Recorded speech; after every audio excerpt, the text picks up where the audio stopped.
সিলেট অঞ্চলে মাটির নিচ থেকে অনেক ভালো খবর আসছে বলে জানিয়েছে বাংলাদেশ তেল, গ্যাস ও খনিজ সম্পদ কর্পোরেশনের চেয়ারম্যান জ্ঞানেন্দ্রনাথ সরকার।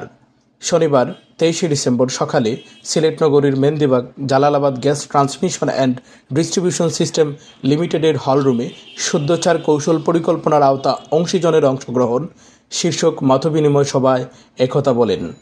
তিনি বলেন, সিলেট হলো পুণ্যভূমি। এখানকার গ্যাস ও তেল জাতীয় অর্থনীতিতে ভূমিকা রাখছে। ভবিষ্যতে সিলেটে আরও নতুন কূপের সন্ধান মিলবে। এখানে নতুন কূপ খননও চলছে। মতবিনিময় সভায় পেট্রোবাংলার পরিচালক মোহাম্মদ আলতাফ হোসেনের সভাপতিত্বে সহকারী ব্যবস্থাপক ফারজানা রহমানের উপস্থাপনায় স্বাগত বক্তব্য রাখেন পেট্রোবাংলার মহাব্যবস্থাপক প্রকৌশলী বিশ্বজিৎ সাহা, জ্বালানি ও খনিজ সম্পদ বিভাগের যুগ্ম সচিব হাফিজুর রহমান, সিলেট গ্যাস ফিল্ড লিমিটেডের ব্যবস্থাপনা পরিচালক প্রকৌশলী মিজানুর রহমান, জালালাবাদ গ্যাসের ব্যবস্থাপনা পরিচালক প্রকৌশলী মঞ্জুর আহমেদ চৌধুরী। মতবিনিময় সভায় জানান, শিল্প কারখানা, সার ও বিদ্যুৎ উৎপাদনে গ্যাসের ব্যবহার করা হচ্ছে, তাই সব চাহিদা পূরণ করা সম্ভব না। আমাদের গ্যাস কিন্তু সীমিত। এজন্য শিল্পকে গ্যাস দিয়ে উৎপাদন বাড়ানো আমাদের প্রধান লক্ষ্য।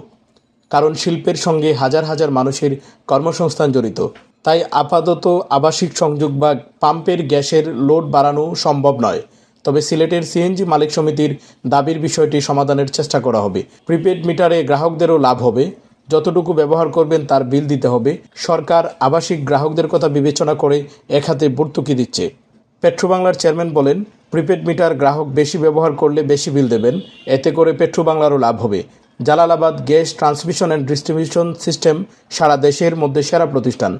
জালালাবাদ গ্যাসের কোনো অবৈধ সংযোগ নেই। জালালাবাদ গ্যাসের কার্যক্রমে গ্রাহকরাও খুশি। আমরা আশা করি জালালাবাদ গ্যাস তাদের সাফল্য ধরে রাখবে।